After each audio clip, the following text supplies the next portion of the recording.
Hello, everyone.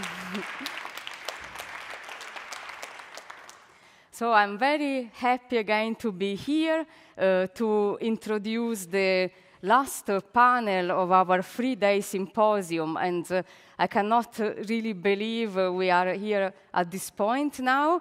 It's something that has been an incredible experience to be with all of you.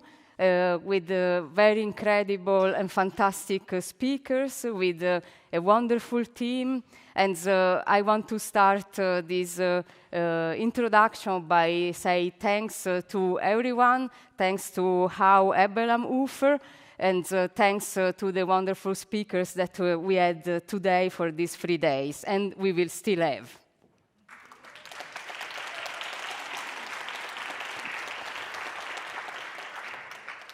And also, I want to thank really deeply as well the team of WikiLeaks and Julian Assange.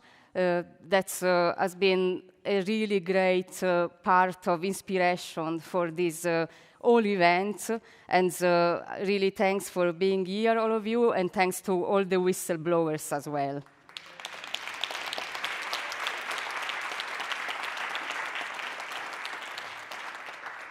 And from the side of Disruption Lab, also I want to thank Margarita Tsumu that brought us here at How-Eins, and a special thanks to the Disruption Network Lab team.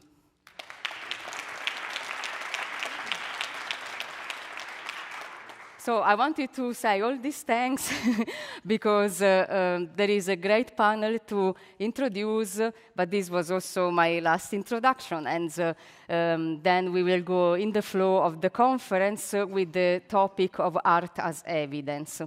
And this topic is very important for the Disruption Network Lab, and actually has also really great history, an history that brought together many people. Before going into the subject of art as evidence that I want to introduce briefly, I would like also to mention that tomorrow, speaking about connecting people, we will have another day, not here at How-Eins, but at Stadtwerkstatt. And we will have a community meetup in which we will discuss tactics and strategy for the future, started at 1 p.m. And this is also a wonderful occasion in which members of the audience could be together with the team and with all the speakers to discuss what do we imagine next. This has been the constant question of these days. Of course, there is not an answer. There are many questions that we brought up, not many answer yet, but and for sure we don't find the last answer tomorrow, but I believe and I hope that this is also the beginning of a new path that is bringing us together again, because many people also met after years, after a lot of persecution, and I hope that I started the opening by saying conferences don't change the world, but I hope that did something inside our heart.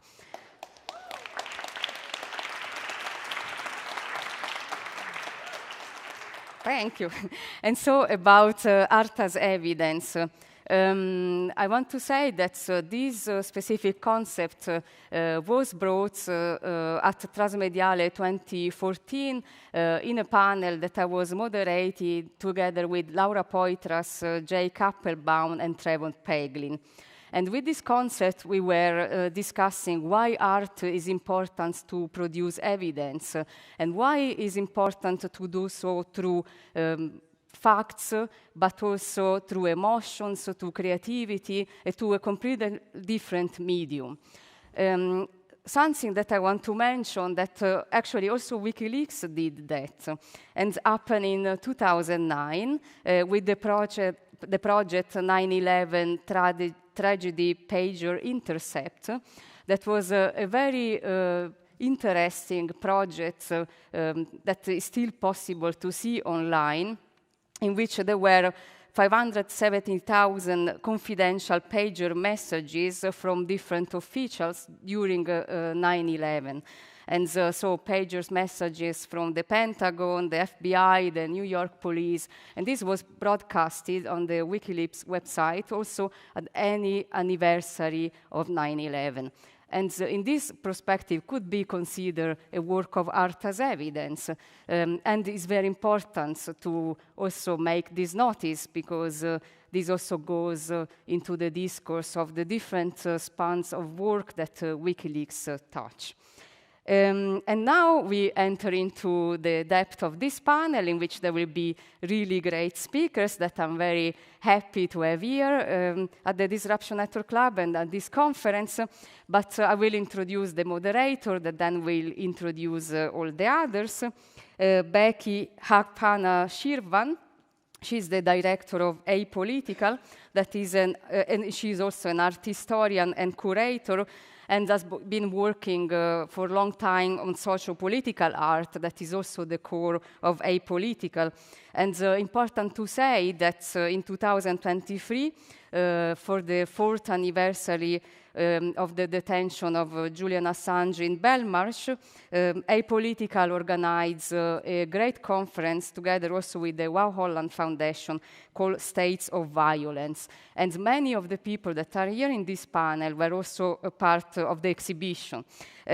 So I want to thank Becky and introduce her here, and thank you all again.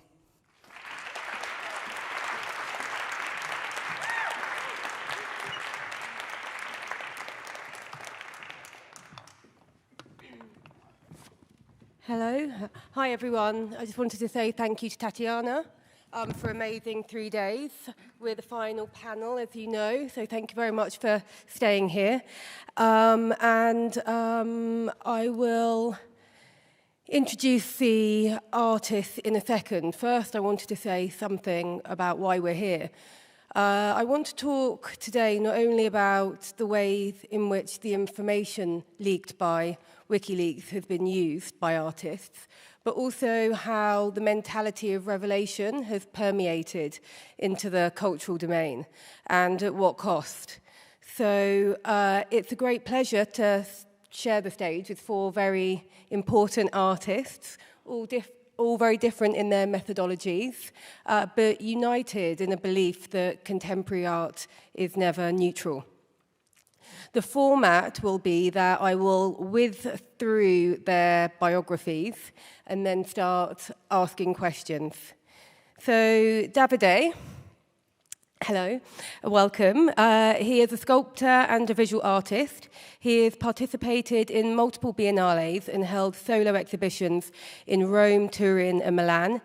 In 2011, he created the monument entitled Breathe, commissioned by and permanently installed in the United Nations.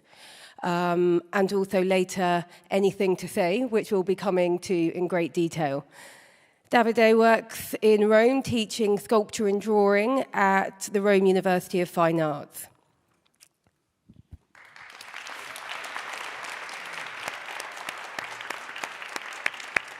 Next, we have Bob Trafford next to me.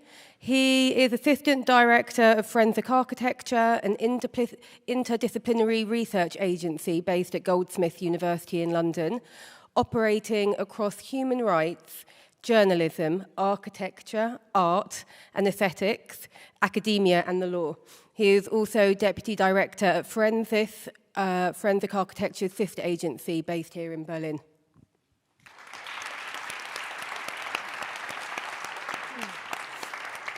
Manja MacCade. Manja was personally and artistically involved in the activist work connected to Julian Assange, producing Belmarsh Live in 2022, a reconstruction of the cell Julian Assange was held in for over 5 years. Manja is also co-founder of the Julian Assange Archive, and so is here as an artist, an archivist, and an activist.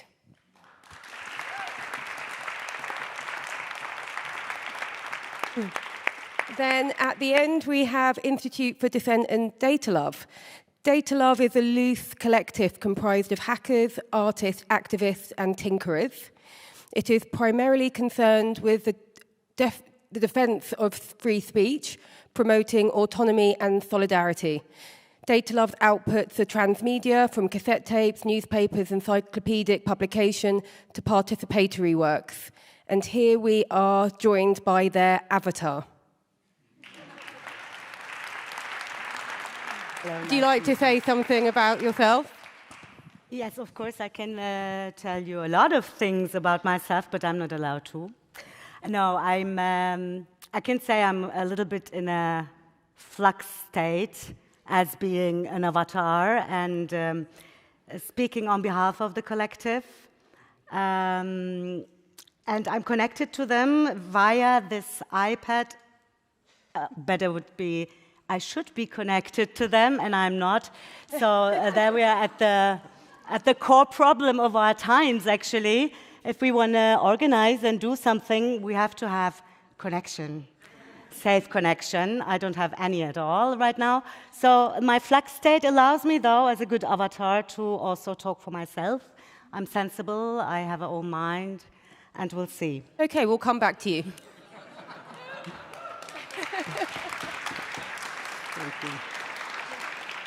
So, Davide, I would like you to give us an introduction to your practice. We were talking earlier, and you said that your practice is basically divided into two, a time before you knew about WikiLeaks and the time after. Good evening. First, I would like to say something about my biography, because missing something important. I'm also known for my marriage that my wife organized with an amazing surprise. So if you Google me, of course, the artwork that you mentioned, but also my marriage. So, but this is not the place for that, but just to be clear. What is it? Anyway, I would like to begin reading a small reflection by Giorgio Agamben, who is a great contemporary philosopher. He says that contemporary is the one who faces head-on the darkness of their own time. The contemporary is someone who does not perfectly coincide with their own time, not conform to the demands, and precisely for this reason is able to perceive its obscurity. It's not someone who simply keeps up with the time, but someone who looks where others turn their gaze away, managing to see the darkness without being blind by it. Well, I believe that these thoughts connects in a way or another all the journalists, the whistleblowers, the activists, lawyers and artists, and the experts, of course, who are taken on stage here over these past few days. And it's a connection between us because I think that all of us are here to try to change, to correct the word that WikiLeaks revealed to us that was different from the one that it was presented before. And answering you to the question, I remember that when I discovered WikiLeaks, I was invaded of a sense of unease, is correct? Unease? And that confirmed me what I have always felt inside myself. And so through my practice, I understood that the direction that I took before was the right one. So since that moment, of course, my practice has changed and more focused on the idea to realize something useful for the others.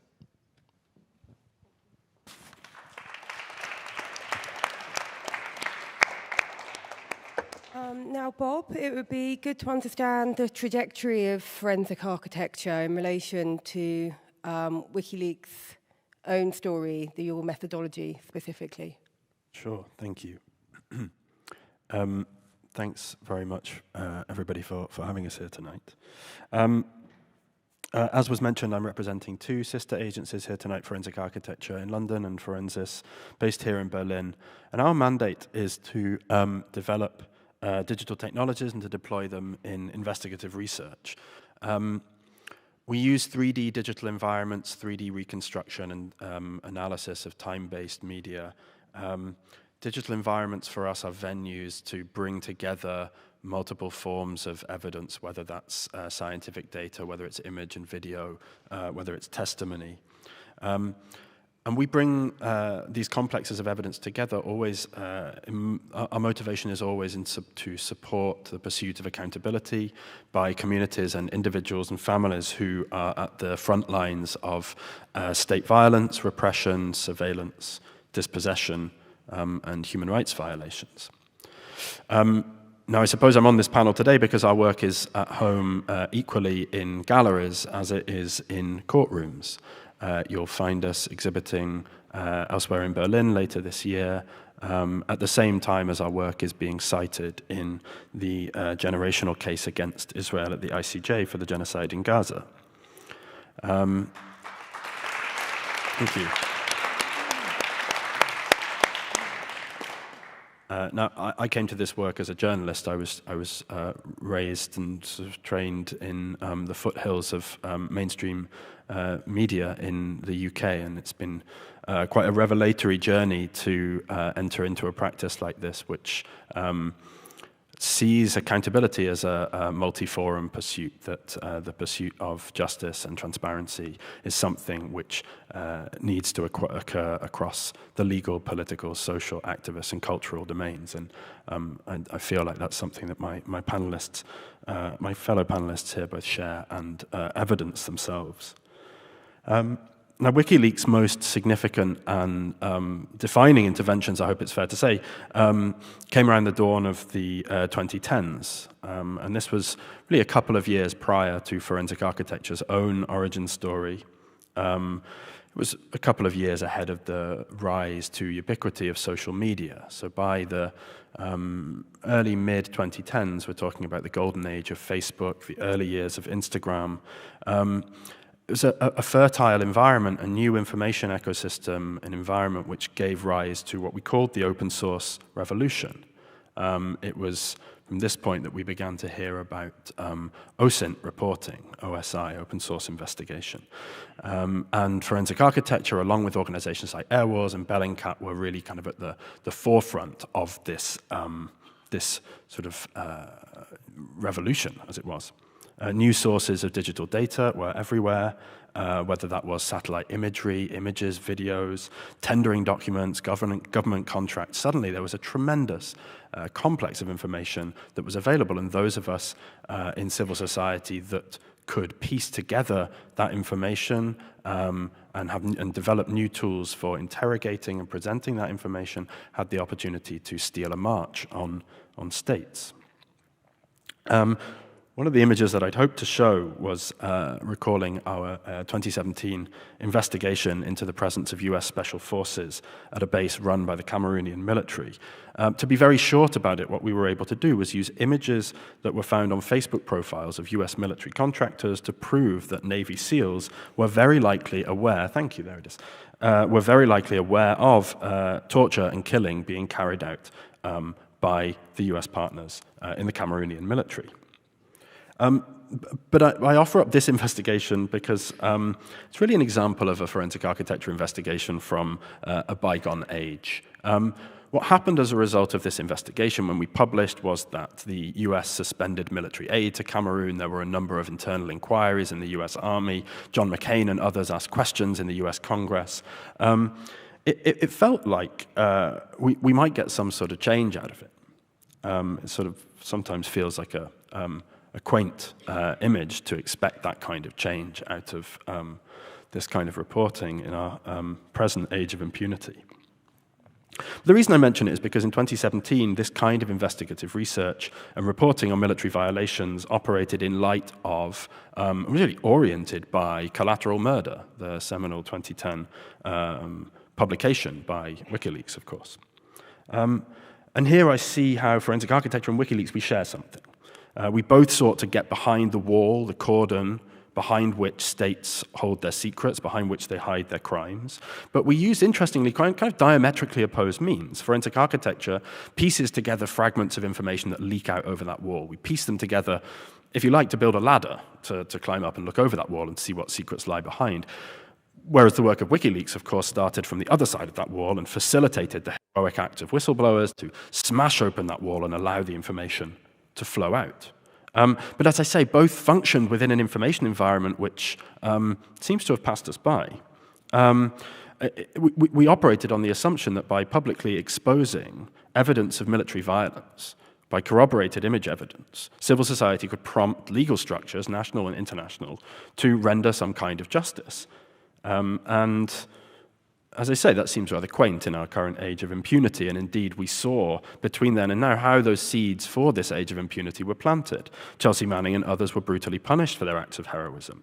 Open data sources have been strangled or drowned in a fire hose of noise and slop, and so today we operate a little differently. Today we use not only traditional advocacy formats, but also arts and cultural spaces. And if we can come on, a couple of pictures, please.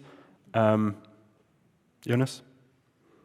Super, thank you. Okay, so very, very quickly to talk about our work in Hanau, in the south of Germany in 2020. This terror attack which took place, I want to just speak very briefly about the ways that we responded. As you see here, we did our thing. We developed digital models. We analyzed CCTV footage. We used this to interrogate state police. But, if I could have the next slide, please.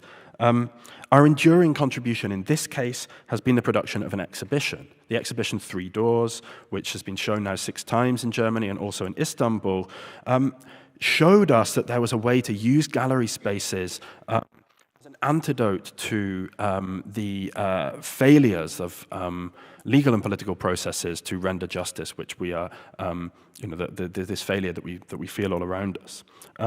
In these spaces, and within this exhibition and many others that we've put on since, we invite our audiences to become fellow claimants toward accountability, so that we don't invite audiences to come and to hear us make our claims about what failures have occurred and what accountability should be rendered and what transparency is demanded, but rather to become agents and active members of a public together with us, which is pursuing those same goals and which becomes more robust through their joining. I feel I've gone on a little longer, so I'll save the rest for the conversation. Thank you. I actually just wanted to go back to you on that point about being in a gallery setting and a museum setting, because from my point of view, I feel as though you're most effective in the courtroom, and obviously you're effective at exhibitions too, but in a museum setting, I always find that people would be much more on your side or on the side of who you're working on behalf of. And so do you feel as though you're preaching to the converted? To some extent, I suppose, yes.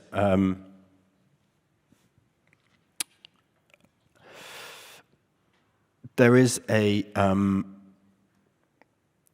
there is a sort of perhaps an inherent bittersweetness to to our successes in cultural forums and the ways that we've been able to achieve some kind of social impact or generate solidarity and awareness through the use of cultural context, because, of course, what an art gallery can never do is put bad people in prison. And we hope that we don't grow in one domain as we retreat from or entirely lose in another. One thing I would say on that front, however, is that particularly in the case of the exhibition in relation to Hanau, 3 Doors, we were actually able to use our position in the art world and precisely this sort of preaching to the converted, let's say, condition. Because we would turn up in the Frankfurter Kunstverein, in the Museum und Kulturspeicher, these fairly well-heeled institutions, the Württembergische Kunstverein in Stuttgart, and a certain contemporary art crowd would come.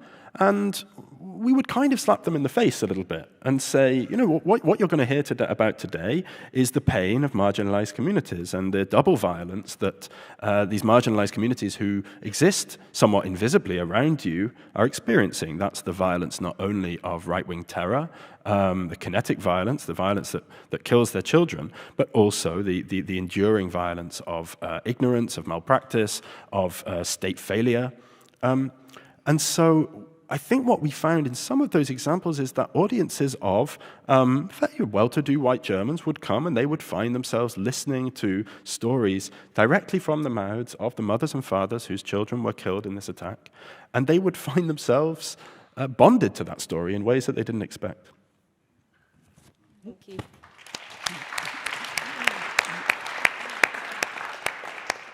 Manja, let's start with your art practice. You produced Belmarsh Live. Can you tell us a little bit about that, please? Yes, and I think I said this before. Today I maybe have become a little bit clean on this, because actually the idea of Belmarsh Live came to me in creating the concept because of something Julian said as he was released on house arrest, and he was asked by some mainstream journalists how he feels. And he answered, "How should I feel? I suggest that every journalist and politician is going down there in this dungeon for a week, and after this, we need to discuss the question if it is humane to put people in boxes." And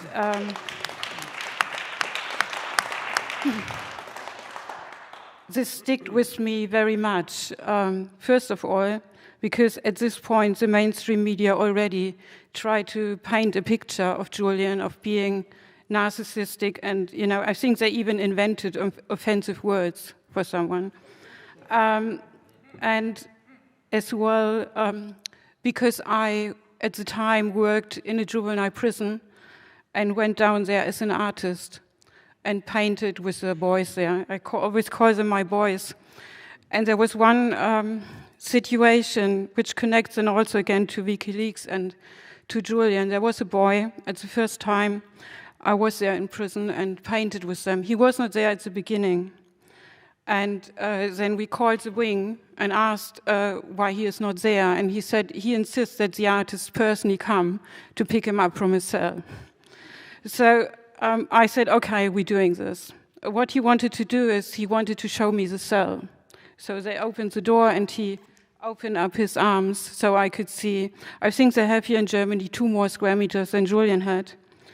And then we went down and to the painting, and he couldn't paint for like 1 hour. I was sitting next to him on the floor. I didn't know at the time where he's coming from or his family better. He was 17 at the time. And after 1 hour, he told me about his girlfriend and all kind of things. And then he asked me, can I get black and red color, please? And I gave it to him. And he made on the ground a huge abstract painting of an explosion. And then I asked him, can you tell me what this painting is about if you want? And he only said he only said 1 sentence, and it was, my family refuged from Iraq. And I was crushed in this moment, because what we have and what we see here is generational trauma caused by people who do not give a fuck about what they are doing and what has happened in this world. And I mean, this all together with Julian saying we need to discuss the question if it is humane to put people in boxes, and what I experienced there, in my opinion, about incarcerating people anyway, and if it makes any sense, then led into the creation of Belmarsh Live. So, but I believe I maybe have to give Julian a little credit under the artwork then as well in the future.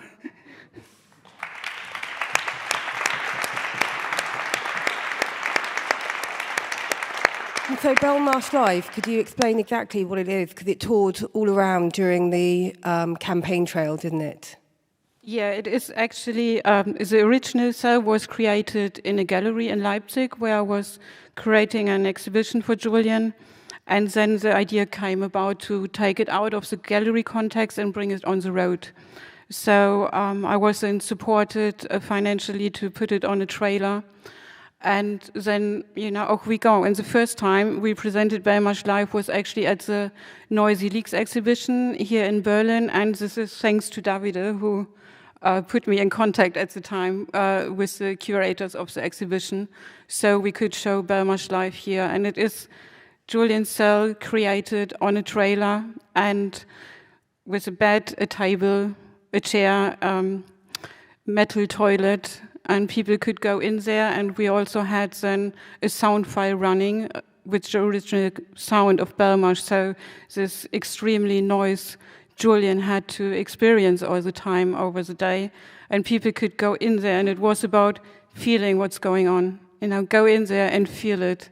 Unfortunately, we had not so much mainstream media journalists took, obviously, the task in going in there. I would have loved this, but we went to Vigils, and we was in Strasbourg with the support from the parliamentary group who was there speaking up for Julian, and also, of course, the activists from Strasbourg in Belgium who was there and supported us there. Yeah. Great. I'm going to ask Datalove, are you connected? Yeah, I think so, yeah. Okay, great. But before I come to you, I'm just going to ask Davide, because that was quite a nice segue with anything to say, because, again, you worked with this, you created this incredible monumental sculpture that you were travelling around in the public domain, which fundamentally worked with people standing up and giving their own testimonies. So could you talk about your journey with that, please?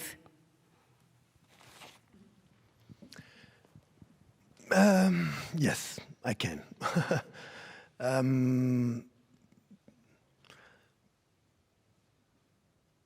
I started from a simple idea, because when I discovered WikiLeaks after 3 or 4 years, so it was the end of 2013, I decided that it was the right moment to pay an homage to these amazing human beings. Of course, my first thought was I have to use my practice, so the sculptures. And at the beginning, I started to, searching some information, more information than the ones that I received or that I read. But in a moment, I decided this is not something that can start from mentality. My approach with my practice is very physical, of course. So the idea was to fight against the matters was the right one, because it's my natural attitude. And so I decided to live around this idea, flying in my studio around me, because I was sure that in some day, in a moment, something will going to hit me. And after, I don't know, maybe 2 weeks, I don't remember exactly, because it passed a lot of time, I was driving my scooter on the highway next to Rome, and I had this amazing revelation. So I stopped my scooter, and I put it back to the side with the cars that's going very fast next to me. And I always had in my pocket a small sketchbook with a pencil. And I drew these 3 figures on the 3 chairs. And the feeling was, fuck, I forgot. This is something, Like, when you find a secret, someone told you a secret, say, oh, fuck, this is something. And then I put my helmet on, and then I start.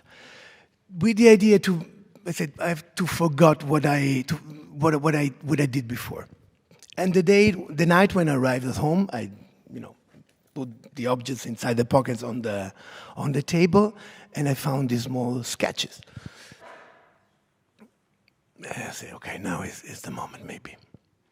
And I start to make an interview to myself, like I usually did, to clarify the ideas, because, you know, sometimes, most of the time, when I do things, I'm not aware of what I'm doing. And sometimes it's happened always when I finish the work. So in this case, I start to ask myself something, and I took the pencil and I add the empty chairs. So the idea was to create a device of critical mass construction with the aim to be traveling, because in my mind it's a monument for all, not of religion belief or political belief. And since that moment, I start to understand how to manage this amazing weapon I had in my mind. So I start with a fundraising without knowing where and how and with who. So I create a small team of persons. Just everyone told me different things, but they give me also some word to create the content behind. And after 1 year and a half since that moment of the intuition, May 1st of 2015, the sculptures was unveiled here in Berlin.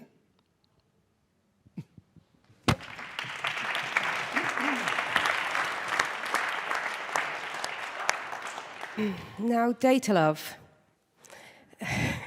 Yes, I'm connected. Fantastic. Yeah, the problem has been, we tested this before you guys came in with all of your devices. So we didn't calculate in that there would be so many connections. Okay. Well, let me ask you a question. A fair amount of your output overlaps and entwines with WikiLeaks. So can you give us more of an insight as to why WikiLeaks is so present in your output? So when Assange was dragged out of the embassy in London, 2019, the collective, so we, realized something very important, actually. Someone who is now, let's say, 19 years old, understands what is happening now. But they were only 9 years old when all these logs, like the collateral murder, the Afghan war logs, were released, or were published. So it was a little bit the aim to bring these documents back to the center of the broader picture, and to emphasize also the political context that triggered the persecution of Assange and, of course, of WikiLeaks. So one of our main strategies is, I think, we want to historicize WikiLeaks, and this beyond the Assange case, to tell like a little bit is overarching story, also like the collective history behind it, and to shine also light on the practices and on the origins, and of course the very content of the leaks themselves. And the aim is, I think, doing so, we try to help people see a little bit why WikiLeaks and Assange were targeted. And I think it also helps explain the challenges around whistleblowing in general. So we believe that storytelling makes difficult topics more engaging, more relatable, and it is a very powerful tool, or it can be. Like, it brings people together, for example. It helps building collective capacity if needed. And if it gives also opportunity to make sense of these massive data sets. I mean, we're talking about 400,000 logs and 75,000 from Afghanistan, 400,000 from Iraq. This is like what I mean when I say massive. And like storytelling, perhaps also supports us in countering or at least reducing a little bit the harm of character assassination tactics. So, you know, when we talk about huge data sets, how can people relate to it? Like hundreds of thousands of pages of documents. So with 2 projects, SECRET and NOFORN, these are, you see them here on the screen, these are the books of the diplomatic cables, also like 250,000 diplomatic cables, which were released 2010. And then we have the War Crimes-O-Matic, which is also dealing with huge data sets. And with this special piece, that's the little green machine there, we had to ask ourselves a very simple question. Everyone knows about the documents, about the leaks. Everyone knows there are thousands, hundreds of thousands of them, but who actually read even one? I mean, we could, 2 people. Nice. Okay. Okay. You read but you engaged into it. So there are people who didn't engage into it, and for them I would, we have the machine in the entrance, you should read at least one of those notes. So we try to create like a playful occasion to change this. Yeah, I know it exists, but I didn't have the chance to read a note, and we wanted to give the people also a chance who hadn't read the documents and who are afraid of it also a little bit. It's just perhaps a little bit easier when you do it in a kind of more engaging way. Yeah. Thank you. Could you tell us a little bit more about the artwork that we see on the screen? Because we actually showed this at Apolitical for the States of Violence exhibition, The SECRET+NOFORN.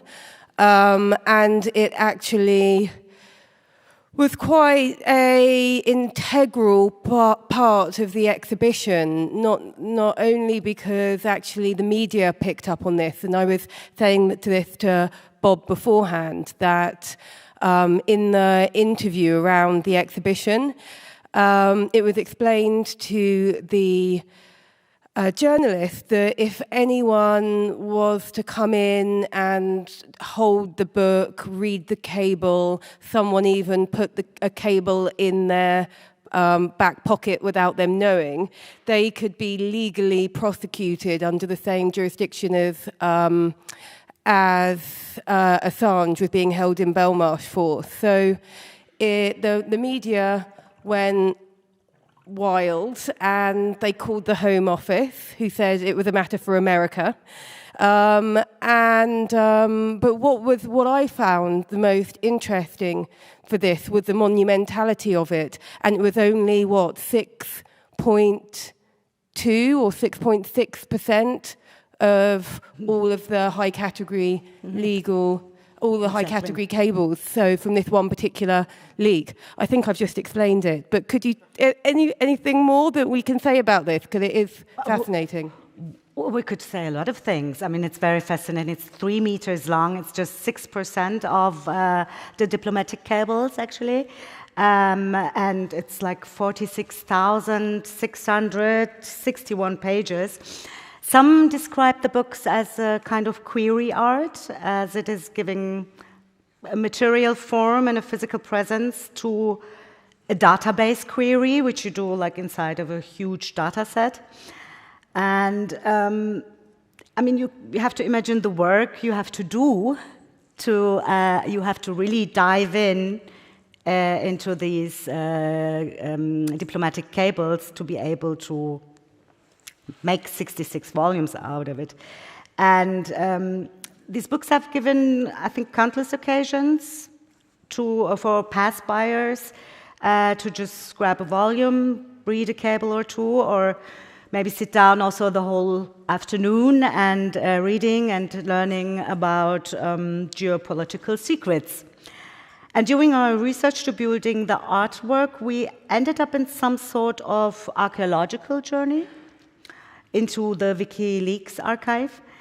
And we had to find our way to the ultimate set containing all the cables. And this was a little bit more difficult than one thinks.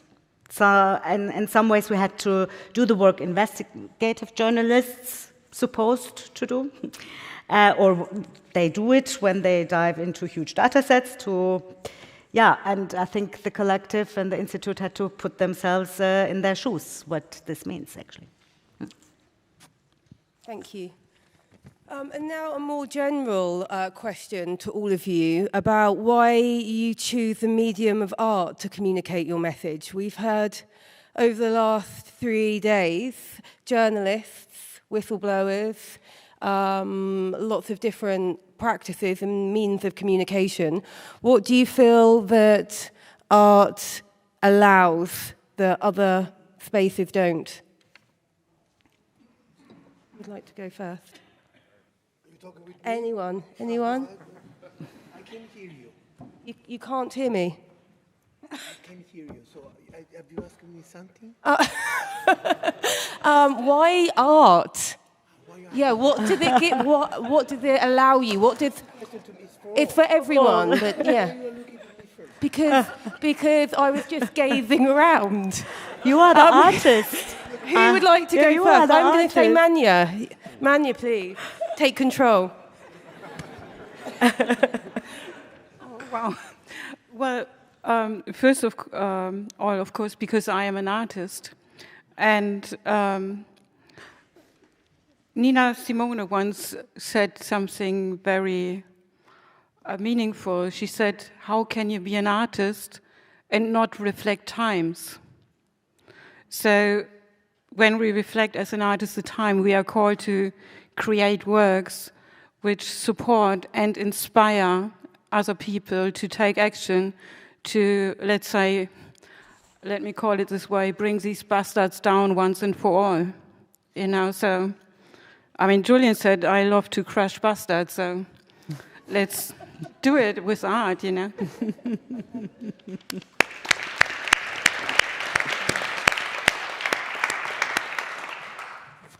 Davide, why do you choose the public domain as a place for your sculptures? Because not only anything to say, but your other work as well is, as we can see. Yeah, I'm interested to the public space, and because it's the space of all.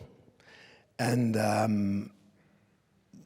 yeah, in this case, this is one of my latest artworks. I realized it last year in Italy.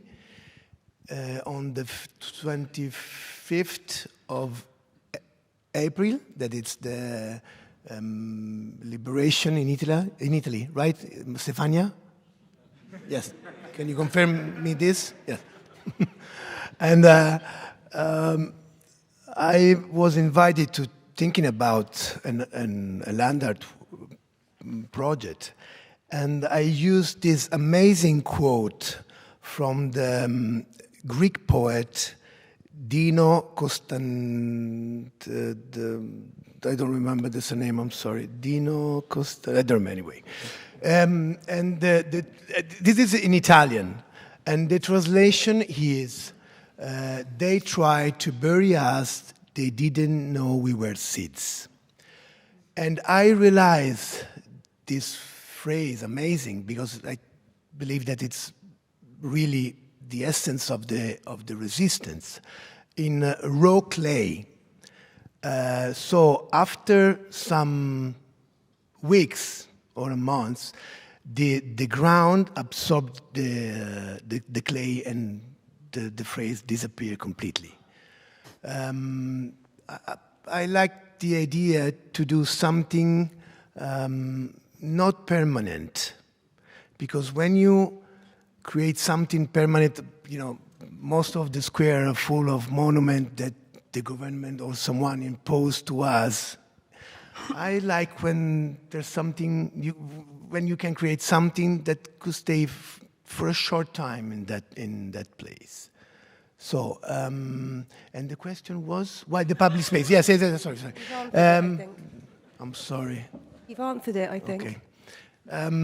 Yes, I'm interested to that because frankly, I'm claustrophobic. You know, so I need to stay outside, and also sculptures give us the opportunity to walk and to move our body, because there's not only one point of view, there are 360 degrees. No? Point of view, I mean. And yeah, that's my dimension. So,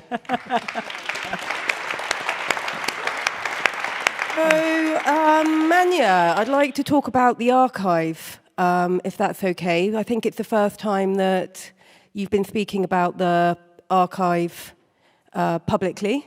Yes. So could you please tell us a little bit about what's in it? I mean, you see here a little sneak peek to the room. This is just one corner, so we have like 4 times as much space there.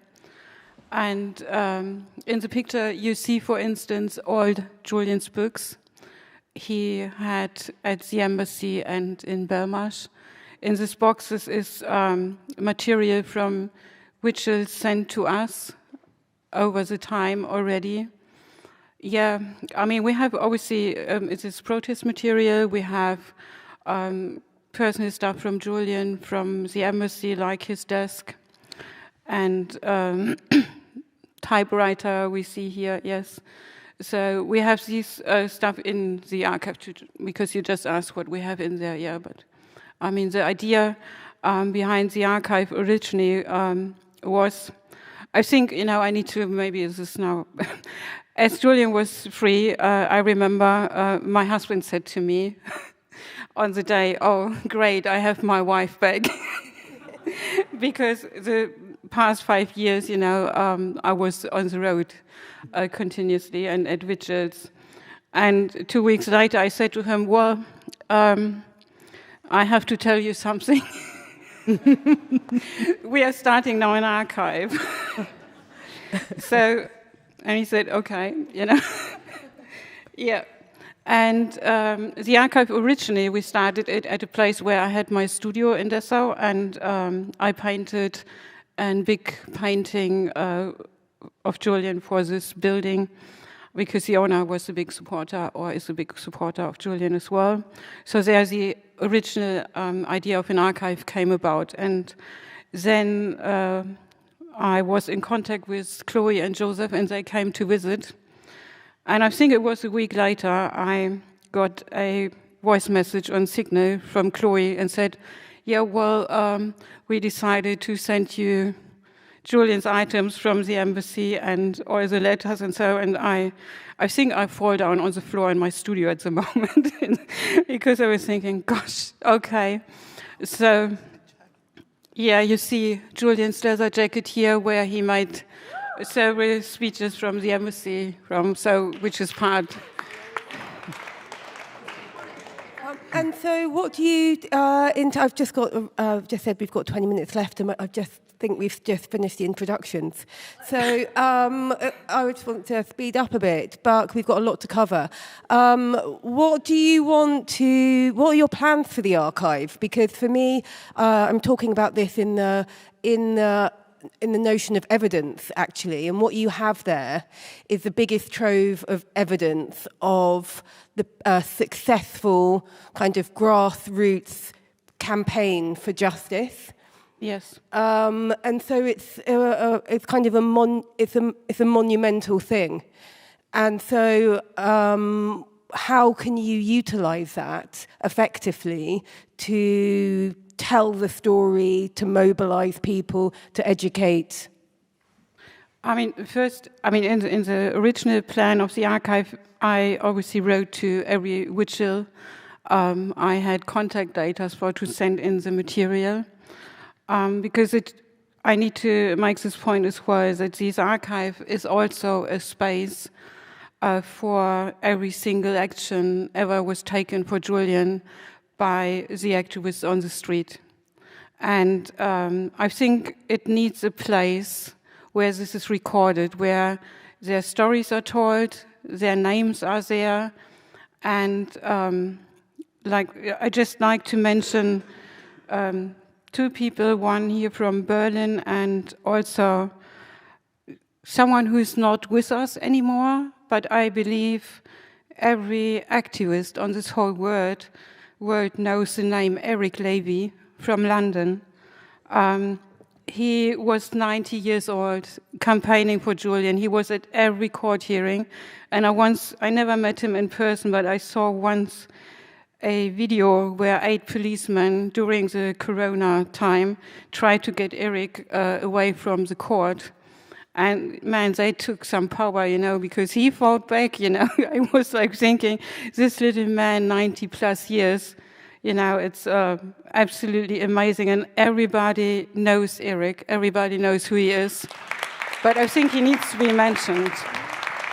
And another one, because there was, when this all started here in Germany, and Germany was obviously a big place where lots of vigils was everywhere.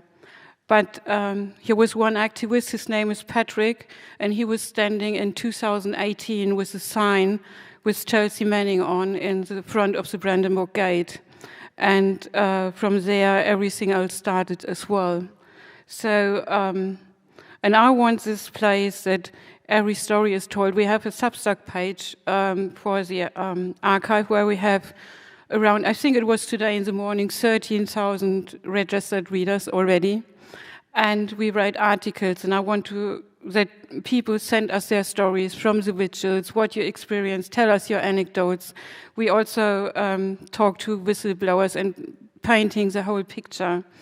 And we also want this archive to become a place for research, for meetings. We want to create exhibitions and work with schools to actually educate the new generation of activists, because they are needed, you know. So we want to tell them how you can do it, how you can campaign effectively, how you can network.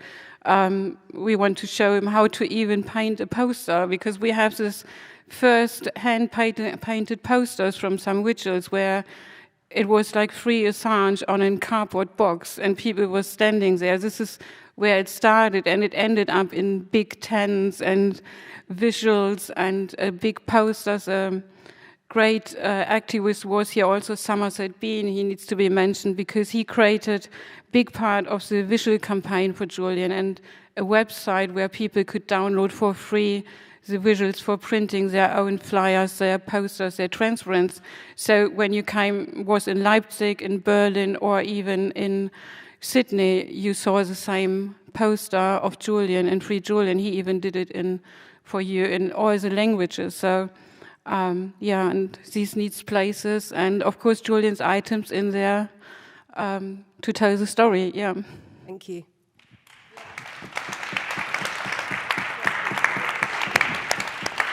And Bob, for you, the world is changing very quickly, and it feels as though the more successful you are in using particular techniques, the quicker they come down on those techniques. So how do you navigate things so that forensic architecture still has, can still do what they do? Thanks very much. I just want to say first what a pleasure it is to hear about the artworks that are being described here. Some really wonderful projects. So Tatiana, in her introduction, mentioned this 2014 Transmediale conference, and there was something that Trevor Paglen said there which sticks with me, which I think about quite often, which really summed up the sort of this breakthrough success that the open source revolution had in kind of stealing a march over states and militaries. He was talking about, of course, Trevor Paglen was one of those who exposed the CIA's extraordinary rendition program. And he talked there about what he called the contradiction between materiality and secrecy. And that this was really the crack into which we could stick a knife and twist and start to break open this cordon behind which state secrets lie. And indeed, that has really been the kind of the foundation on which the open source revolution has been built. Precisely that one can only ever hide so much of one's bastardry when one is a military or government. Eventually weapons and vehicles have to be visible and legible somewhere. and so where, so how is this technology sort of, I guess, sort of being taken away from us? How is this success of this opportunity being drained away from us? You know, we're actually seeing at the moment something that's very, very practically affecting us. Planet Labs, satellite imagery firm, one of the US largest satellite image providers, is now delaying the publication of satellite imagery by 2 or 3 weeks where it may pertain to US military activity in relation to the illegal war in Iran. So we're seeing very clearly how corporate interest bends and follows state interest. Probably not a surprise to anyone in this room, but it's a very tangible recent example. We've seen, of course, the same in terms of how social media firms have restricted our ability to use their materials for the kinds of disruptive purposes that we were. We've also seen, I suppose, the sort of third corner of that problem or of the challenge that we face today is the reproduction of artificially generated satellite imagery and image data, which, you know, we might say we're on to now the third social media war. Perhaps began in Syria. Well, let's say 4. But what began in Syria as the first sort of social media war, the first time that the golden age of social media was used by organizations like ours to access information on the ground there and turn it into claims for accountability, through Ukraine, through Gaza, now Iran. I can say that in the work that we have done on following the genocide in Gaza, we saw very, very little in the way of artificially produced material. Our team must have looked at tens, if not hundreds of thousands of pieces of image material, and really only a handful were actually artificially generated. What we're seeing now in Iran is something which speaks to the terrifying escalation and rapid expansion of availability of AI-generated images, because now we're beginning to see a different level of fakery and slop, which is a little like walking through treacle if you are an image investigator and a video analyst. I've only really described the problem, and it's already gone quite a long time. The truth is, I don't know technically how we get back from the drowning of that particular vantage point or opportunity that we had. It's been swallowed up by intentional state action, corporate collusion. It's also been drowned in the rising tide of AI slop, unfortunately. Maybe just to return us to the theme of art, I would say that you know, why we find that in contexts that we work in, why we find that art is a very important complementary forum alongside courtrooms, alongside the technical forensic analysis that we produce for courtrooms and for political inquiries, is precisely because when we are working in courtrooms, the concept of evidence is a very, very narrow concept. Courtrooms strip away context in order to be decisive, in order to be able to render a decisive verdict. There, questions may be hinging on a single video, a single satellite image. What we're seeing now in the Israeli counter-memorial, the response to South Africa's submission, it was submitted 5,000 pages. The Israeli state, submitted on the 12th of March. What they're trying to do is drown evidence in noise. It's 5,000 pages of data they've provided that civil society and lawyers are going to have to work through. By contrast, what we find in courtrooms, is, what we find outside of courtrooms in artistic environments is that we are able to speak to long durations, we're able to speak to social context, we're able to speak to the broader groundswells of historical context and continuity which have led us to particular circumstances. The genocide in Gaza, for example, cannot be read in individual crimes, in individual human rights violations, but has to be seen as a pattern, not only in the present day, but a historical pattern, a 70-year pattern at least. And so this is why we find that artistic forums, let me end there, can be a valuable counterpoint to technical evidence production. Thank you. Datalove, it would be really good to hear from you about future strategies of dissent and resistance. Well, I think my institute wants to answer your first question first, about why art.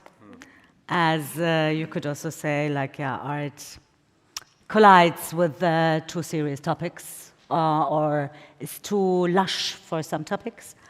But we don't think like that.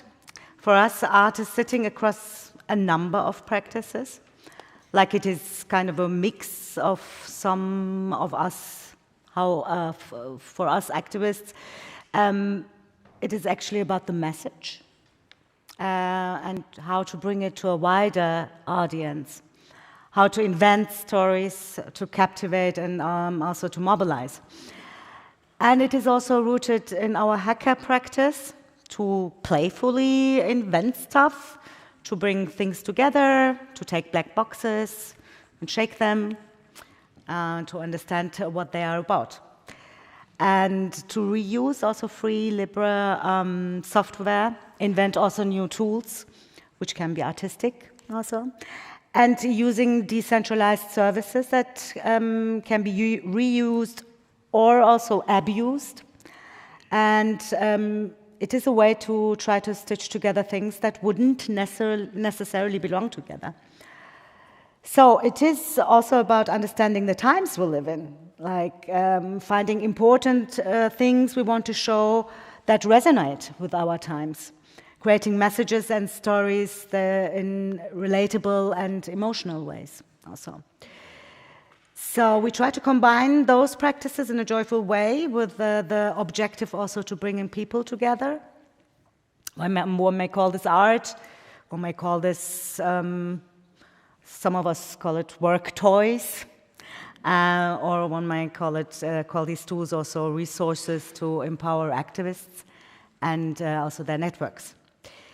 So as to the question about what to do in the future, we don't have a clear strategy yet, but it will have to be related to letting the new generation find out by themselves how to empower them, to irrigate them with our own experience, to inspire them with our practices maybe, to tell them the utmost importance of self-organization, of resilience or resistance to censorship, and to trust them also, and leave them a clean, rich, fertile ground in which we can hope that thousands of next-gen WikiLeakers will bloom.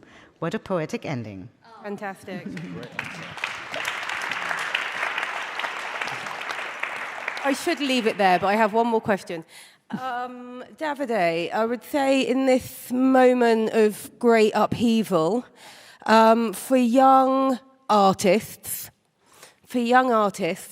that don't have a platform and that want to do something, to say something political, to resist what's happening, what would your advice be? So which advice I can give to some young artists that want to... That might be scared of the repercussions, that might be scared of what would happen to them if they were too direct. I'm not sure that I understood what you asked me. Am I being clear? Can people understand me? Do you remember what I told you this morning? To speak slowly. Exactly. Okay. Because you're British. Okay. If there are, I'm not gonna. I'm not going to take the bait. Start again. If there is a young artist that comes to you and says, I'm interested in politically engaged work, I'm nervous of the repercussions, but I want to do this, what advice would you give them? How would you respond to them? It was simple in this way, no? I got there in the end.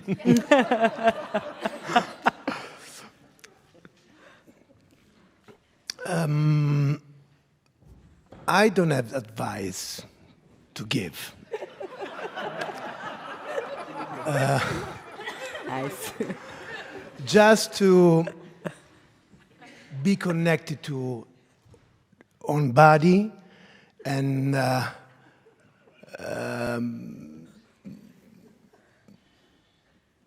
be concentrated about the feeling they have with the word, because I think that to be an artist is a natural attitude. Art is political, yes. Everything is political. Every choice we made is political. And there are some artists that are completely out of the topic in the world, that they also make political art. I think that one of the most beautiful things that we can learn from the artist is that they encourage us to think out of the box. And that's a great lesson. I don't know if exists the truth. In my opinion, the truth is the sum of several points of view. And the artist, through their practice, all the artistic practice, video makers, writers, dancer, and whatever. They help us to develop new eyes, because art, of course, can change the world, but can change the eyes of the people that look at it. And with that, I think we'll call it... I'm very sensitive, huh? A day. Mm-hmm. Yeah. So I just wanted to say thank you to all the amazing artists here. I also want to end, thank you very much, with a reminder about tomorrow, the Activation Day. Oh yes, but first I'm talking about the Activation Day. And we've got some images of the work by a phenomenal artist that we're being joined by, Andrzej Molodkin, which you probably have heard of his project in the news. He was responsible for putting over $40 million worth of pieces from art history into a safe, including Picasso, Rembrandt, but also, importantly, contemporary artists too, such as Peter Kennard, Santiago Sierra, and others, and connected it to a device that, if anything should happen to Julian when in custody, the whole thing would explode.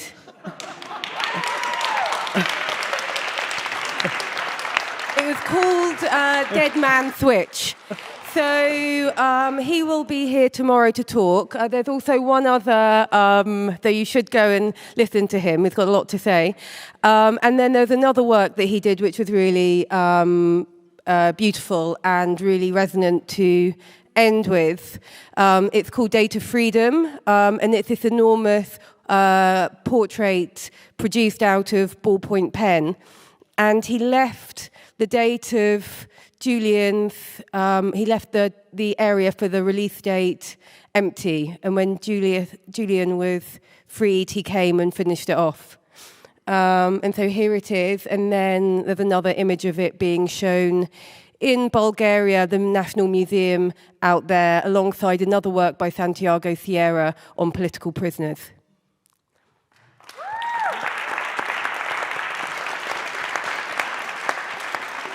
So, any questions? Yes, one here.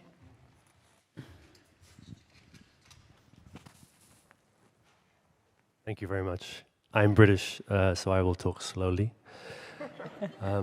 Thank you to the speakers for championing arts as storytelling, as a way of poetic sense-making, as a powerful form of change-making. And I think the fact that this needs to be said is a not unintentional consequence of its defanging through its commodification.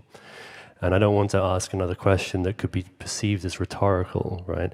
So my question to you is, how do you maintain your ability to make change, or to make art, and by extension all types of resistance and change, without being dependent on the structures of power that you are resisting through funding, whether that's corporate venture capital or state, which so eloquently in the last panel is tantamount to being the same thing. How do we feed the artists? So we want to answer. If it's okay? Well, it says in capital letters, so we want to answer. Our way of organizing is rather decentralized, and every project evolves like its own informal network. Every artwork creates also like its own ad hoc community. And behind every piece is, like a little invisible committee. And WikiLeaks has given us both inspiration and also concrete tools, like intellectual tools, but also technological tools, and tools which we can use to fight against authoritarianism. And we experiment also a lot with formats, with counter-surveillance practices, with censorship-resilient infrastructures. And we stay away from big tech, as big tech is harmful to our freedoms and complicit with the wars that are taking place right now.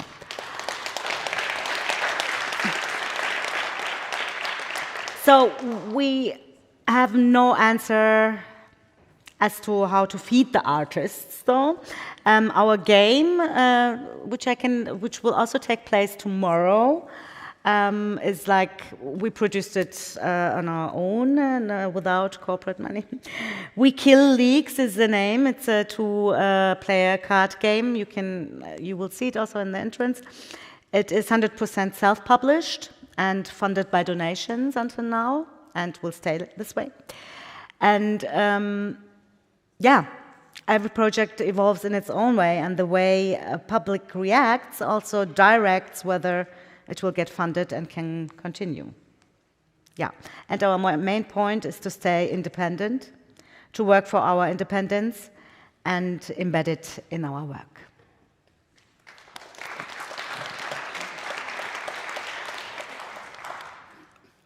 I'd just like to follow that, because some of the way that you described, Datalove, your project collectives is exactly how we would have self-described at Forensic Architecture. We want our publications to be not only descriptions of the facts and evidence that they offer, but also a description of the socialized network which produced them, networks which very often minimally involve ourselves, technical researchers and artists and journalists and creative storytellers, the victims themselves, victims of human rights violations, survivors of military violence, their lawyers, the activists that nurture and support and campaign on their behalf. And when cultural institutions and their very commonly problematic and compromised funding and wants to enter into that socialized network, they do so from a position of disadvantage, and they do so from a position of need and of ask. And we seek to use that network and its plurality and its decentralization, decentralized nature, as a way of staving off the, let's say, potentially compromising and corrupting effects of financial support for our work, which we must face is always a challenge in this field. Thank you.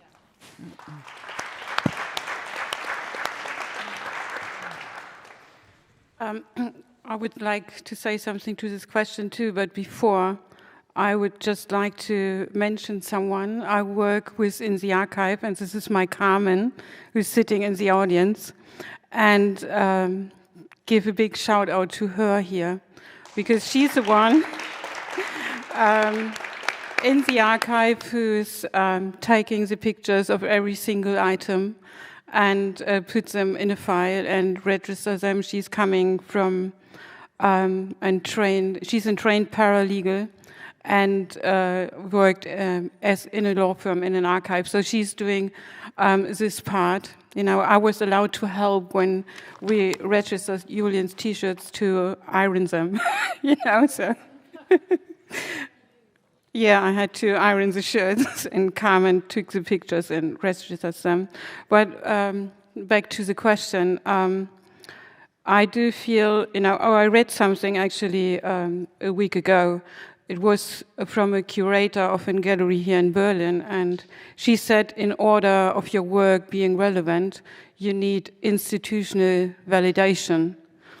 I had a big laugh about this because, first of all, I don't give a fuck about institutional validation.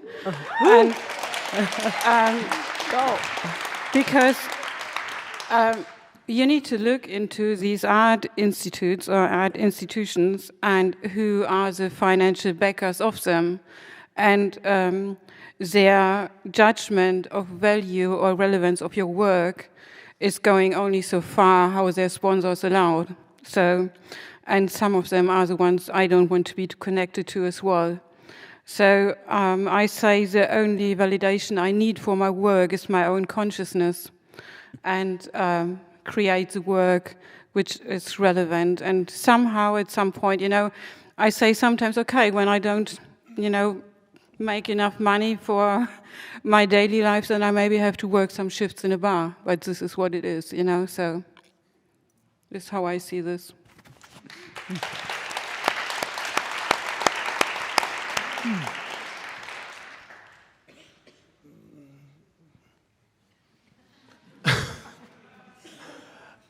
You know, I'm not scared about that because I'm an independent artist since the beginning. So I always count on my own strength. And I'm 52 now.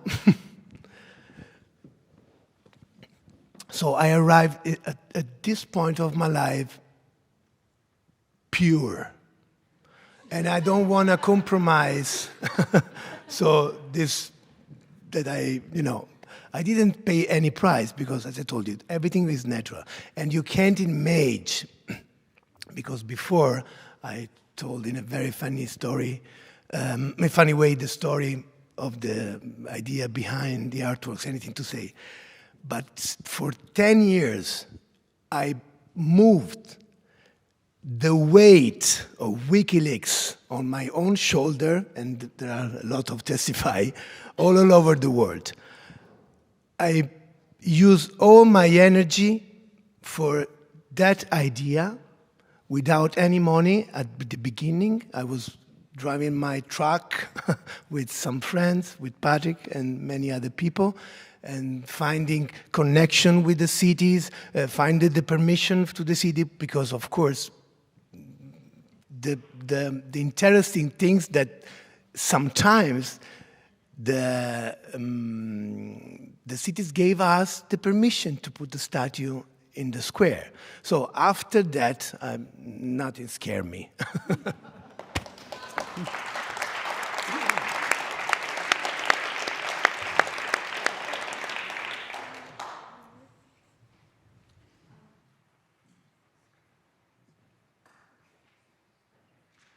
Thank you. Before I ask, I want to say something else. Here in Germany, we have a very important art collective at the moment. It is called Center for Political Beauty. I don't know if people know it. Yeah. I hope I'm not like, yeah.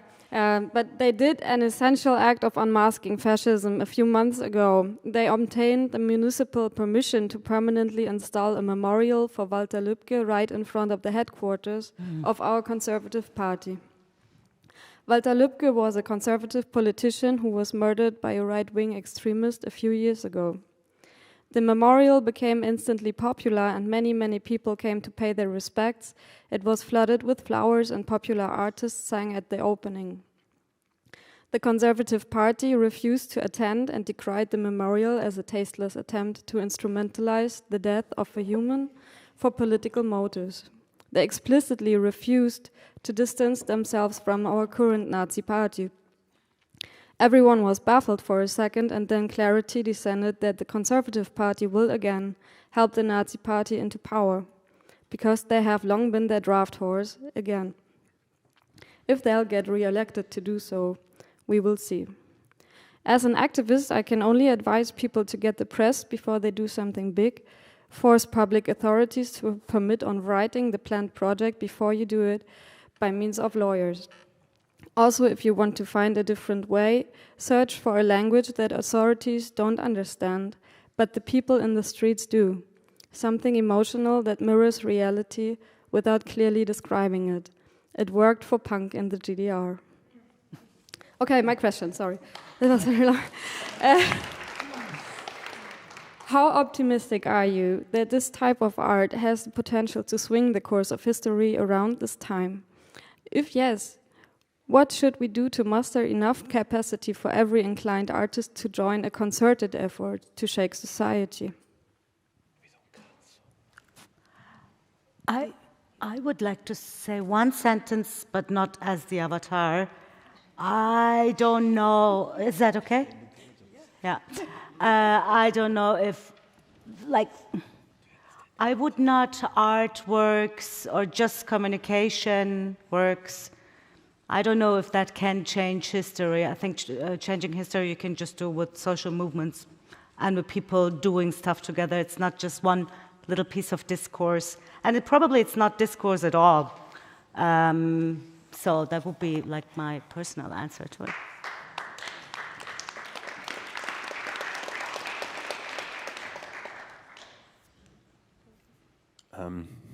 Just impressed to see the avatar gain intelligence so rapidly. These algorithms are terrifying.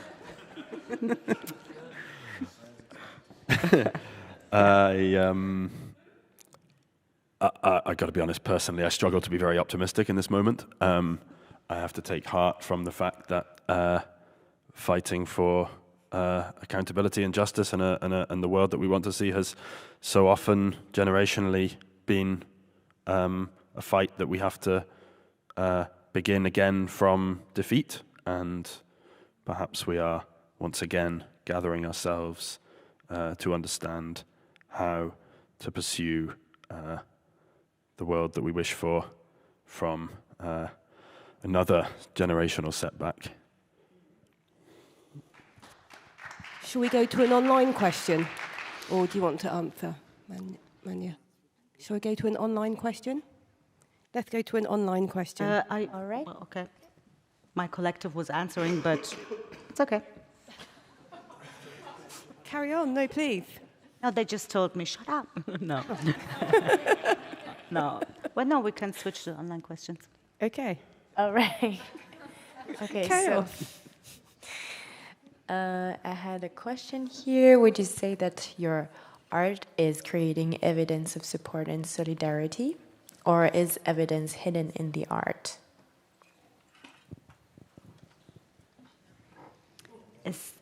Okay. Would you say that art is creating evidence of support and solidarity? Well, Manja, you can talk to that with the archive. In a minute. Is there we are deciding the restaurant for this evening. I'm sorry.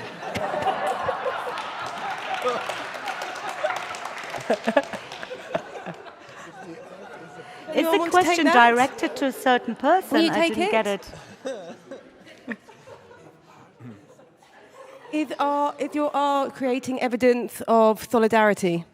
Manja, you can speak to that with the archive. Yeah, or I can. Or Chloe can. Go on. Yeah. Chloe will now answer. And answers from the audience. Thank you, Manja. Thank you, everyone. No, I can't stand up. Oh. I'm going to talk very quickly, but I worked for the campaign for many years before Julian was freed and during Julian's freedom. And I would like to pay tribute to Manja and Davide for their grassroots activism, which I know many of you were part of. And actually, the truth for us is that the campaign for Julian came from the grassroots. It came from you. That was it. And so I need your stuff. I want your stuff. So everything you have, everything you owned, everything you made, I want you to send it to Dessau, to Manja with the archive. Like, look at it. It's amazing. It's so organized. So we need it because actually this was the biggest campaign that succeeded that we've ever had, any of us have ever had. We've never won before, but we won with Julian. And so we need to store every single win. So all of you in this room, if you made a T-shirt, if you went to a protest, if you went to a vigil, if you stood in front of a banner, I want your photographs, every single documentation. We are storing it, and it is vital that it ends up with Manja. Okay, so that is my plea to you guys. Like, we need it, and globally we need it. But my main thing to you, to Manja, who has been an incredible, as Becky said, artist, activist, and archivist, like unbelievable. And there are many Manjas within the campaign for Julian. And there were many Manjas in the campaign for Julian because of WikiLeaks and the way it treated the citizens, you guys. That it treated you as intelligent human beings who could make their own decisions. And so it gave you the information, you read the information, you decided what you felt. Because you'd had that intelligence, that training, that understanding, you were then able to understand what was happening to Julian. The persecution, the forces at work that were happening to Julian. And so we had this cyclical, volunteer, activist movement, yeah. I mean, that's what we had, which was unlike any other movement that I've ever known. Like, we had this incredibly knowledgeable, aware group of people, and you are vital. Like, we fucking need you guys. Now more than ever, we need you guys. He's out, but the shit's got real. Like, we thought it was real 2 years ago. It's more real than ever. And so actually, my plea to you guys is, send us your stuff. Let's document everything that happened in the last 10 years of Julian's persecution, Julian's incarceration, but also we still need to work together. Like, because Julian's free, it's not over. Actually, now the work begins. So actually, now we need to work together. Now we're working at Gaza. Now we're looking at war crimes. Now we're like really focused. So everybody in this room, we need you more than ever. So it's not over. Please join us. Like, it's the future. Like, we're fighting for it. Oh, thank you, Chloe.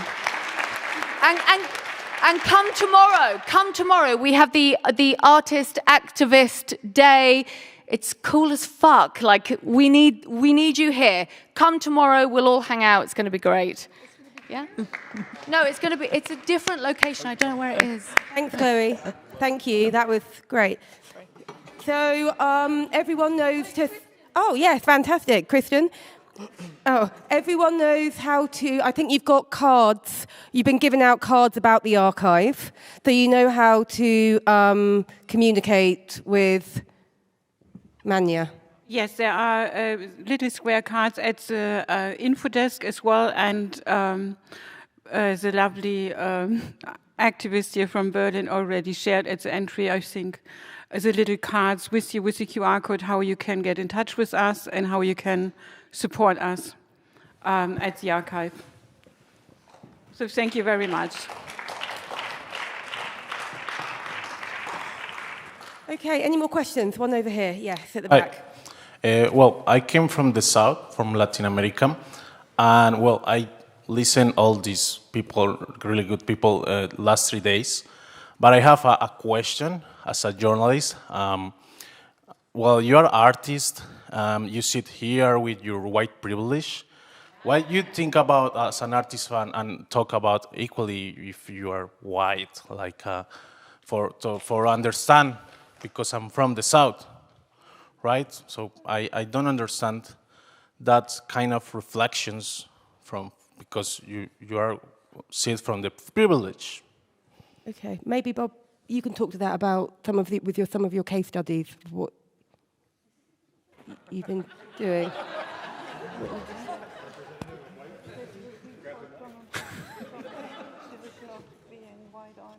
Thank you for the question. The question was whether, out of respect for the question, I'd like to understand it precisely, if that's possible, please. Are you able to refine or just repeat the question? Out of respect for it, I'd like to understand it precisely. Yeah.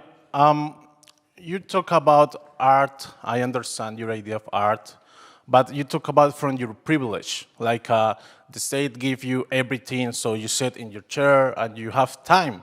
And in the beginning of this conference, I saw a video, a guy from a jail, from Guantanamo.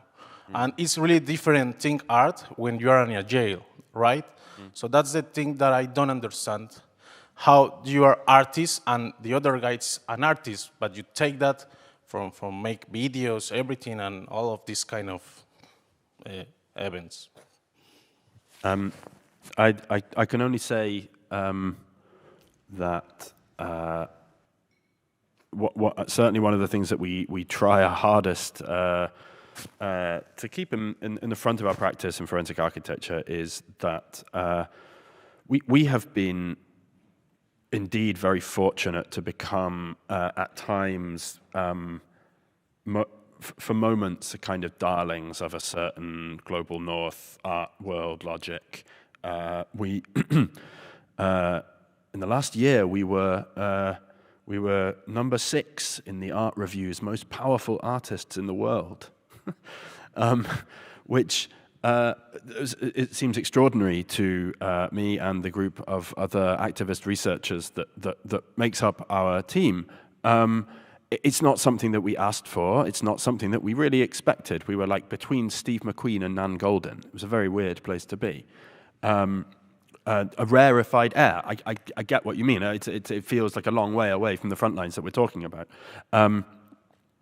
What we try to do with that reputation, deserve it or not, is to use it to force institutions that invite us, as we did with Three Doors, as we have done with shows here at the Haus der Kultur und der Welt, in London's ICA, around the world, to try to force those institutions to function as platforms for victim-led storytelling, to import the situated perspectives of marginalized and racialized communities and victims of violence.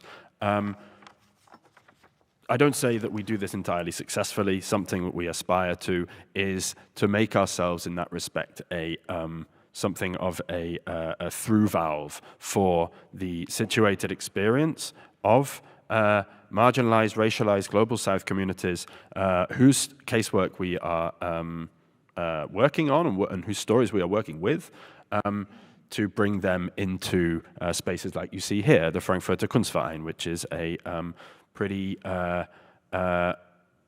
rich white German art institution, and I can tell you that it very, very rarely tells the stories of Turkish immigrant families and the violence that is meted out upon them.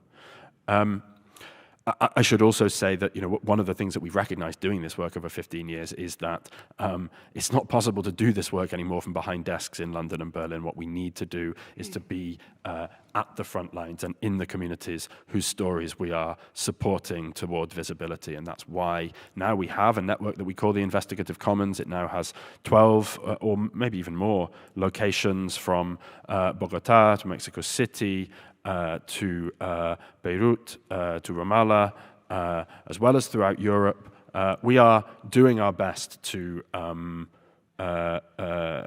turn forensic architecture from an agency into a field to try and decenter the offices in London and Berlin. But there can only ever be a partial and failed answer to your question, I accept.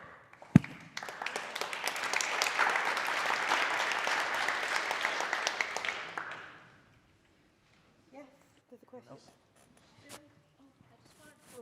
Yes, Stella. There's Stella down here, if someone can. Thank you. Sorry, hello.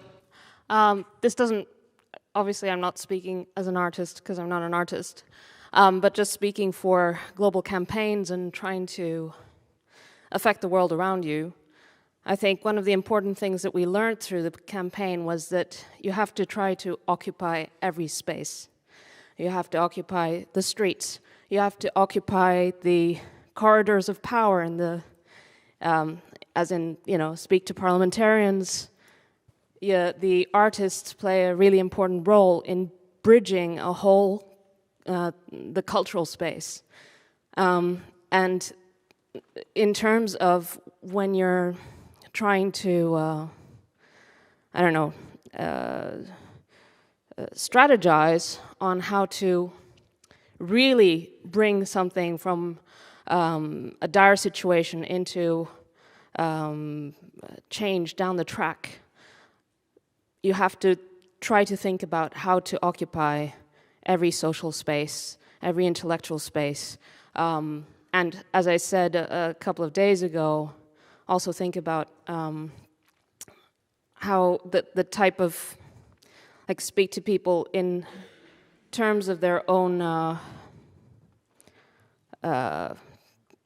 language, or, well, it sounds a bit cynical, but also self-interest.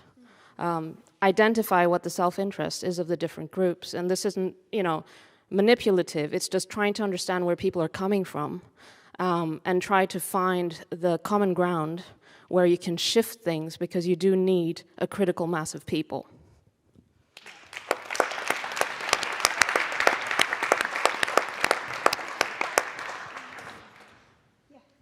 There's a lady here at the front.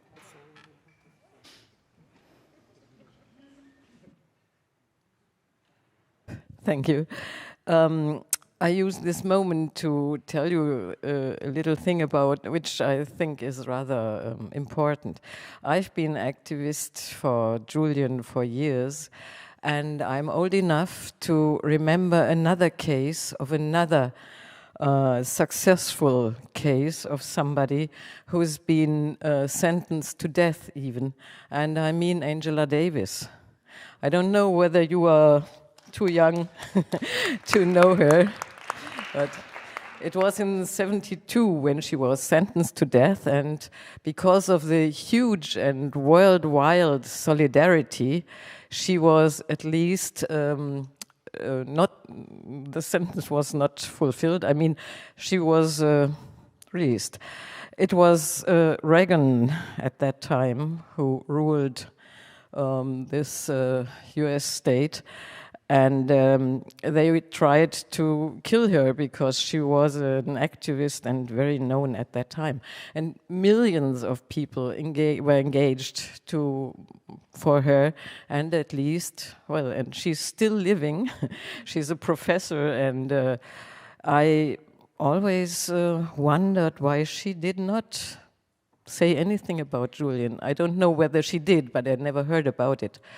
But I think it is another case we should know and should remember. It was solidarity which freed her. Thank you.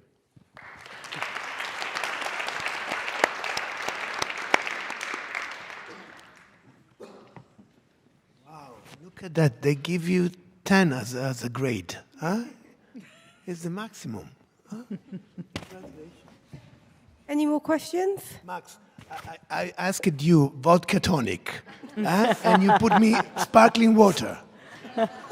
Any final questions? Yes.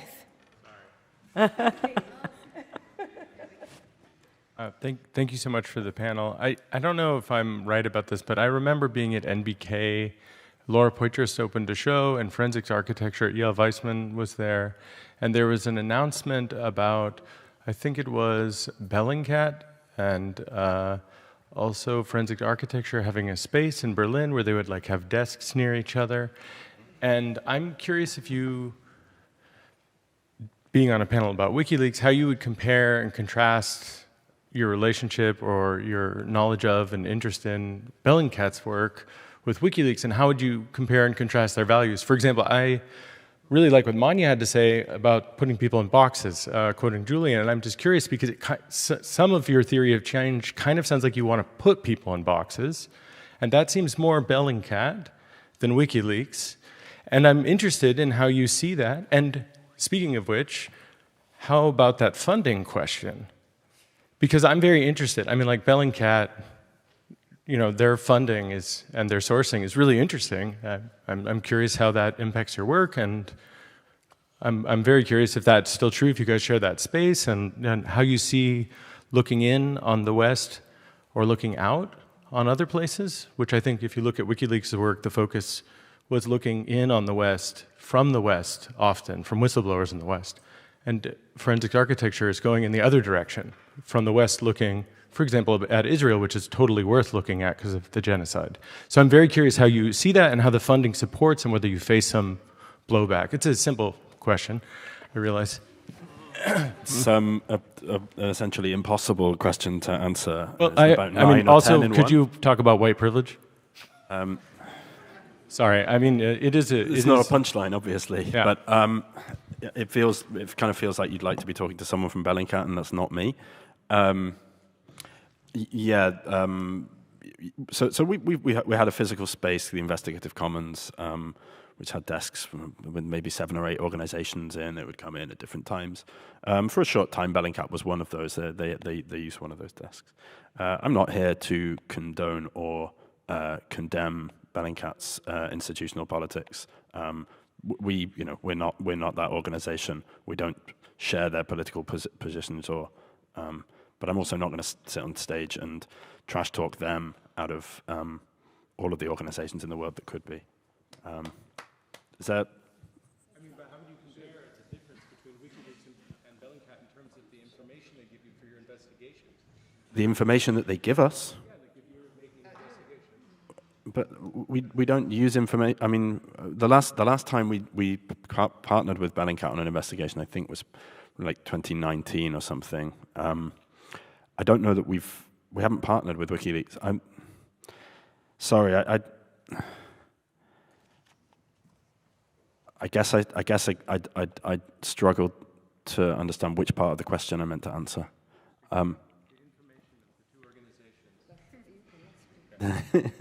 Can't speak without the microphone. The information. Like WikiLeaks publishes the information openly. You don't need to publish as a partner with WikiLeaks. You can use the information in your investigations. So how would you compare the output of these two organizations in terms of influencing what you can make as art? And for example, did you photograph all the people visiting their desk as part of a new investigation? That could be also interesting. It's not actually, I'm not interested in talking to Bellingcat. I'm interested in talking about how it influences your ability to do these investigations and where the investigations are looking. No, we didn't take any photographs of the people that worked at those desks. Yeah, I mean, there are very reasonable and justifiable questions to ask around some parts of the work that Bellingcat do. I think, if you want to talk about WikiLeaks and Bellingcat, I think both of those organizations have made major contributions at different times to the pursuit of accountability. I think some of those organizations have also held a political line that forensic architecture would feel more at home with, and others that we depart from. Certainly. There's one more question here. I think that'll be the last one. Thank you. Thank you, to everybody on stage for what you've offered, and everyone in the crowd for your questions, including online. Just in lieu of, activism and solidarity and concepts of white privilege that have come up, but especially in terms of solidarity and activism, I would like to ask each of you to just answer or offer or even offer an invitation to young activists or young artists, how you would platform marginalized activists or marginalized communities and offer protection or security for them to continue to be activists and to continue to practice their art.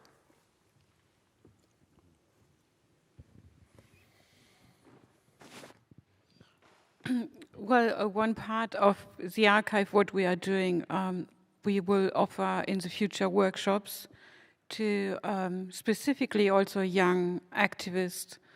And as nearby or at the archive, my studio is as well, of course, probably in a form of artistic work as well. So as you asked for an invitation, this is quite an open invitation now to come to us in the future, and we will show ways, of course, as well in how you set up a vigil, for instance, how you make it safe, security, we can encourage them to do things and don't be frightened to act being on the street for what they want to fight for. And this is what I can offer from the side of the archive and as an artist, as an open invitation to come to us, and we will show the methods which was used in the fight to free Julian, how we networked and how we created a worldwide network of property, even safety and security for everyone on the street. So this is my invitation here.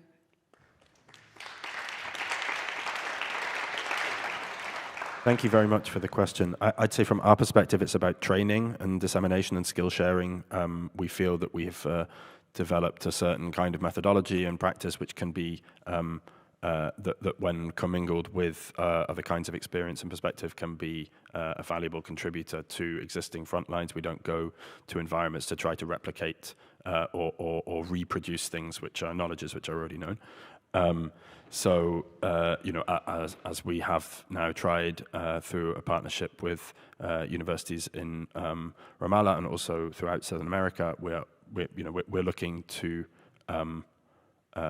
offer tools and disseminate skills.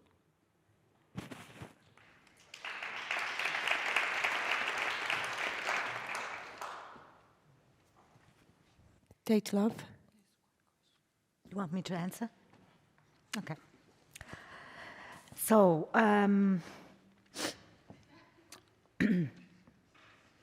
the card game we mentioned that offers something accessible, and the media of this card game makes it also easier to understand non-trivial information that would otherwise probably stay niche, like confined to specific corners of academia or of activism or journalism.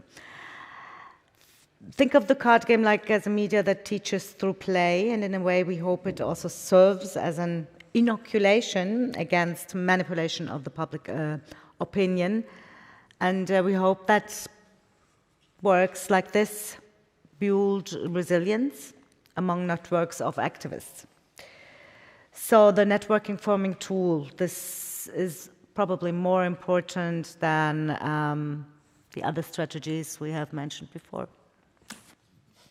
Thank you. Okay. 1 minute. I think everyone's pointing. So the last. Thank you.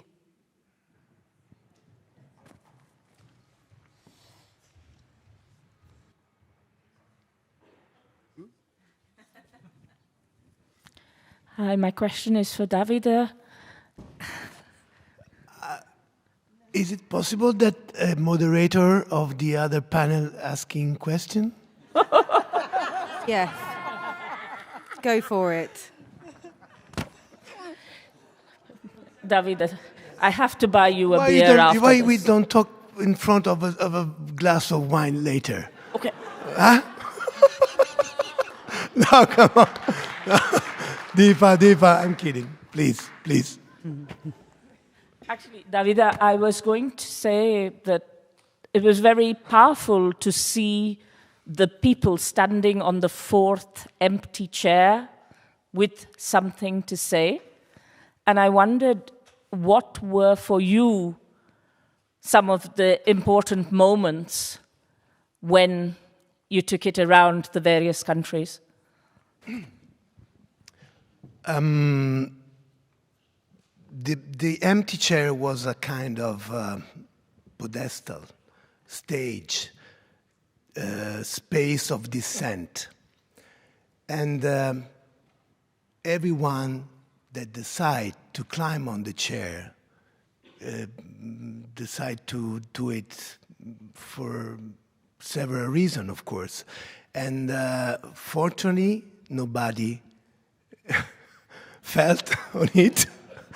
And so it works because it was very resistant in bronze, and we fix it on the plate under. One of the best moments, there was lots of amazing moments, but let me tell you, because there's Mauro from Free Assange Napoli, Free Assange Napoli. And in Napoli, that chairs was an explosion of creativity and poetry, and I don't know what can it, but it was one of the most amazing moments.